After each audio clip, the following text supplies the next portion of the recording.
Power of Self-Discipline, No Excuses by Brian Tracy. And today we are reviewing chapter 14, which is titled Self-Discipline and Problem Solving. Problems are bound to arise at different points in our lives or career, in different situations. But your ability to solve the problem, to be creative in how you solve it, to solve it efficiently, will determine the quality of your life. Aldous Huxley says that experience is not what happens to a man, it is what a man does with what happens to him. So you can have an experience, but what do you do with that? Do you learn a lesson from it? Do you brush it off, or do you allow it to break you? Right.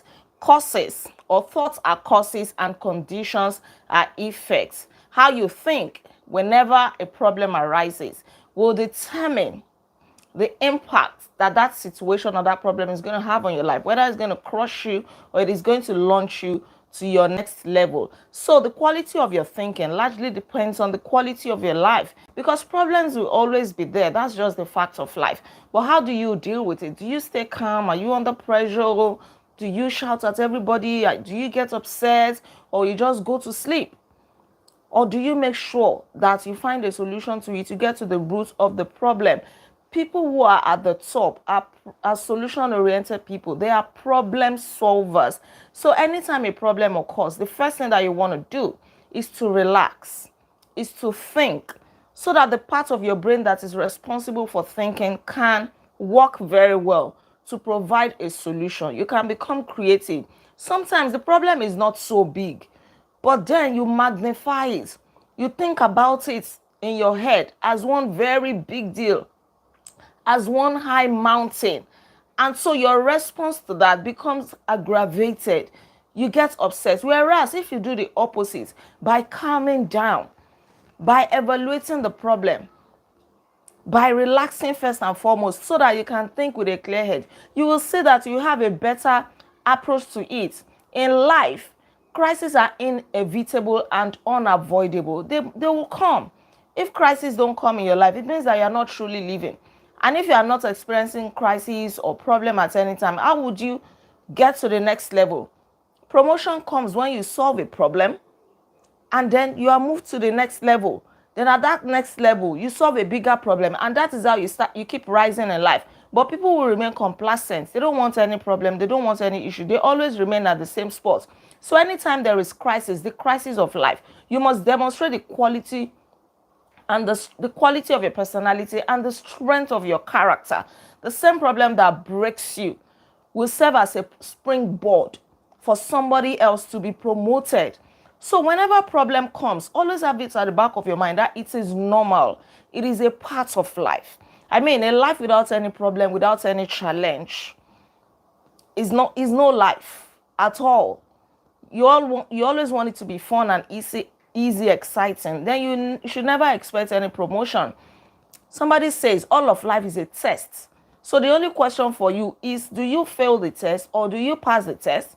When the inevitable crisis occurs, more than at any other time, self-discipline is required so that you can remain clear and calm-headed to deal with the crisis effectively. So perform at your best. Whenever something goes wrong, the tendency is to fidget, is to fret, to be angry, or to start looking for somebody to blame. No, calm down. Don't waste your energy, because by doing all of this, you cannot solve the problem. Just calm down. Discipline yourself to remain objective, to remain unemotional, and ask yourself, what can be done now? Think of the solution. What can be done now? Okay, this problem is already here. What can we actually do? Because by fretting and complaining and passing blames and throwing tantrum, you're not going to get any solution. So keep a clear mind. Be relaxed in the face of problem or problems. Your problems are stepping stones to success. But it is so unfortunate that some people get to an organization, and when they get there, they are able to solve problems, they become competent, but they get to a level where they become incompetent. That is the problem. That is the level where they stop growing, because they stop solving problems. They think that they have reached their climax. not knowing that they are already nosediving, especially people who do government jobs, at least in this part of the world, where I live. So many of them can become so complacent. They are not creative, no creative thinking, no problem solving skills. They are not solution oriented. They are just giving the barest minimum, waiting for salary at the end of the month. Also, even some business owners, there are problems. You are not making sales. You are not even thinking about the problem. You are not so okay, maybe we should move to the next step that says a 9-step method for solving problems efficiently. Right. The number 1 step says take the time to define the problem clearly. So that takes me back to what I was saying. If you don't even recognize that there is a problem, how do you solve it? So the best way to solve problems efficiently is number 1, define the problem clearly. Do you even understand the problem? In medicine, they say that accurate diagnosis is half cure. If you understand the problem, you know it, then it is already half solved. So many people are going through life, they don't even recognize that there is a problem. So if you don't recognize there's a problem, then it means that solution is not in view.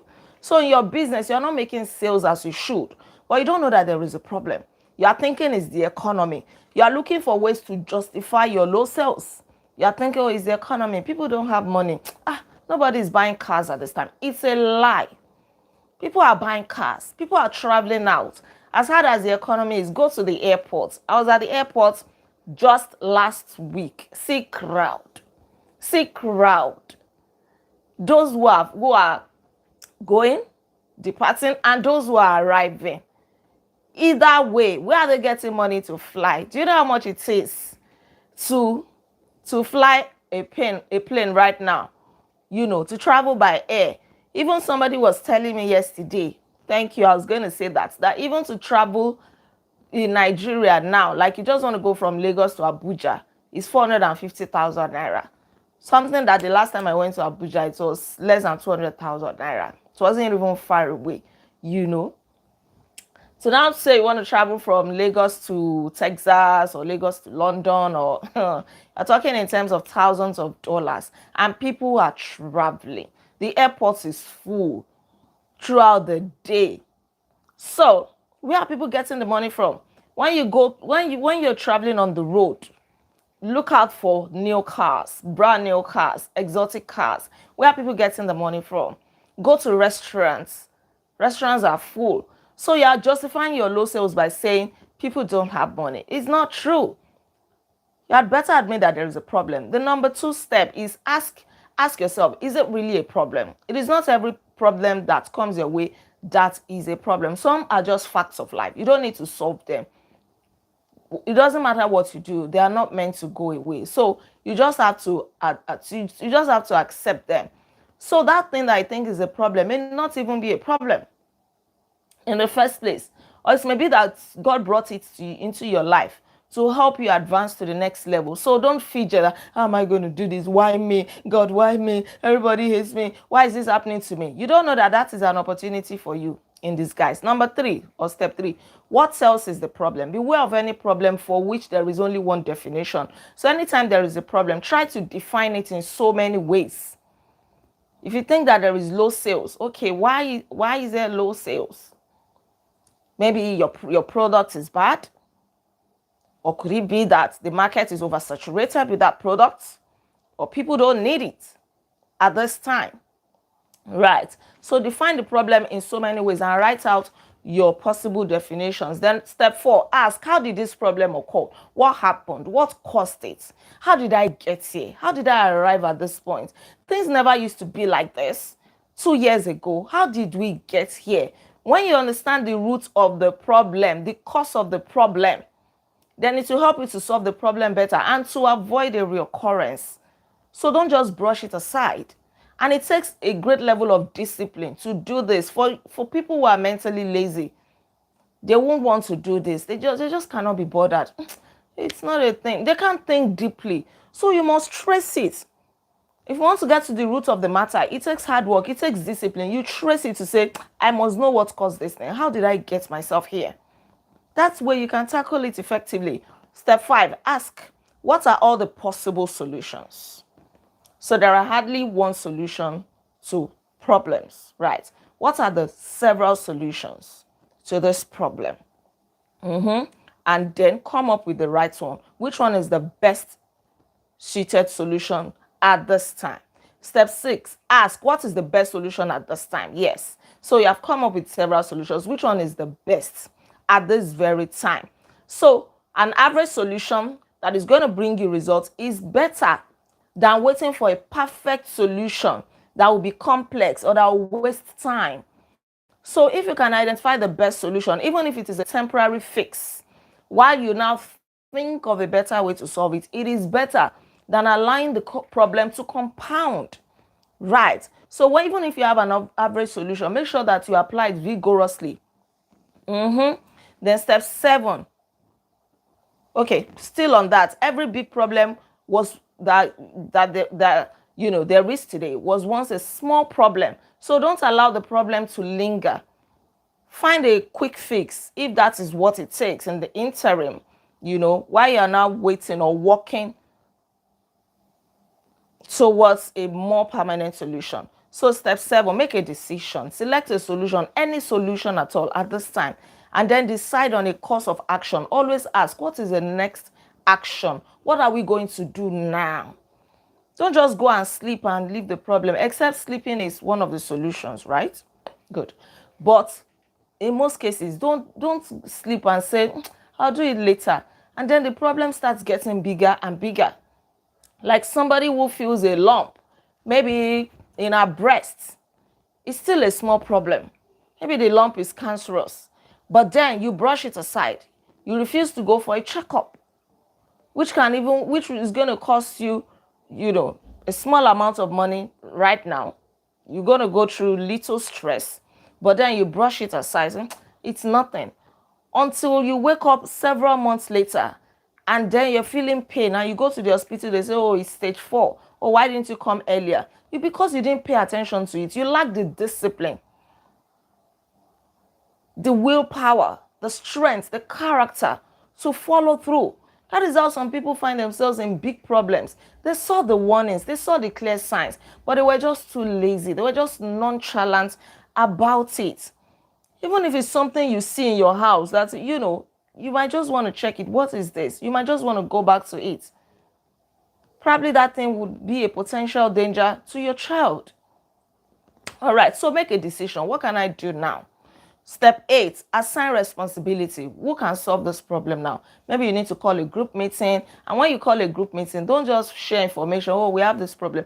Assign, you are to do this. You are to find out this. You are to write this. Assign responsibility. Otherwise, you will call a group meeting. Everybody will talk about it. And the next time, maybe a few weeks later, you're calling another group meeting. Nothing has been done because there are no clear responsibilities assigned to people. People are not clear as to what to do. Then number 9, set a measure for your decision. What are you trying to accomplish with this decision?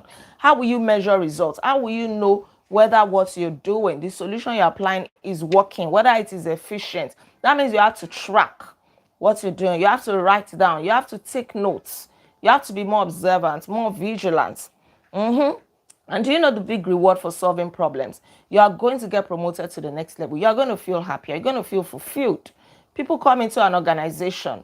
What determines whether they're going to be promoted is their ability to solve problems, because you are employed to solve problems. Don't think that you're employed to warm the chairs or to fill up space or just to be on their payroll. No, they are not yearning for people to be on their payroll. In fact, the lesser, the better for most organizations. But because there are problems that need to be solved, they bring you on board. And then you get into that organization. You are not creative. You are not smart. You are not even thinking ahead. You are not proactive. You see problems, you're not thinking of what to do before your boss asks you. You're always waiting to be prompted before you now start thinking, no boss is going to promote you like that, except they have money to throw away.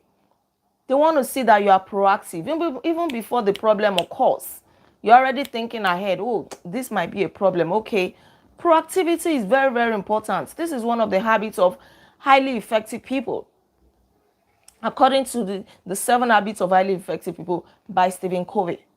So Be proactive. The reward is massive. The more you focus on solutions, the more solutions you will come up with. And when you develop that skill, you will see that your brain is constantly thinking of solutions. You become a creative person. You will not become a dunce.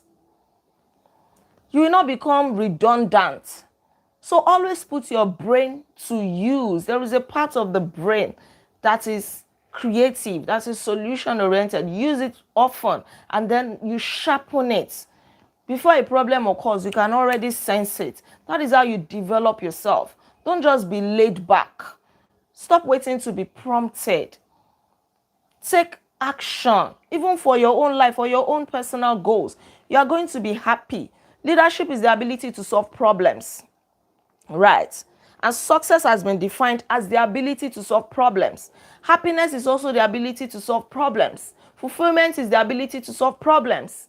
Look at all these things. It's true. Anytime you solve a problem, you are fulfilled. Your self-esteem rises. You get promoted at work because you solve the problem, because they see you to be valuable. So develop yourself, develop your problem-solving skills. But there is no way you will do this without self-discipline. You need a great level of discipline. It is not enough to spot a problem. What do you do? How do you solve it efficiently? That is where self-discipline comes in, so that you don't brush it aside or you just look for quick fixes all the time or an easy way out of a problem. You are not in the habit of tackling challenges, getting to the root of the matter. So everything that you do is just half-hearted, half-baked solutions. You cannot be an exceptional person that way. So be very disciplined to develop an efficient problem-solving skill. Thank you so much for joining me on this review today. This is where we're going to stop. That's the end of chapter 14. Right. Please don't forget to like this video, share your comments with me, and please subscribe to this channel in case you are yet to subscribe. I remain Olaide Agbaje, also known as First Lady, and on this channel, I inspire you to live intentionally. I'll see you tomorrow by God's grace as we start chapter 3, or part 3 rather, of this book. This is the book. Part 3 says self-discipline and the good life. That sounds really good, right? And we're going to see chapter 15 tomorrow, which says self-discipline and happiness.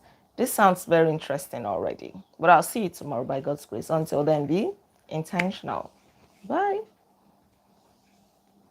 A bad decision is better than no decision. Right. Thank you. You're welcome.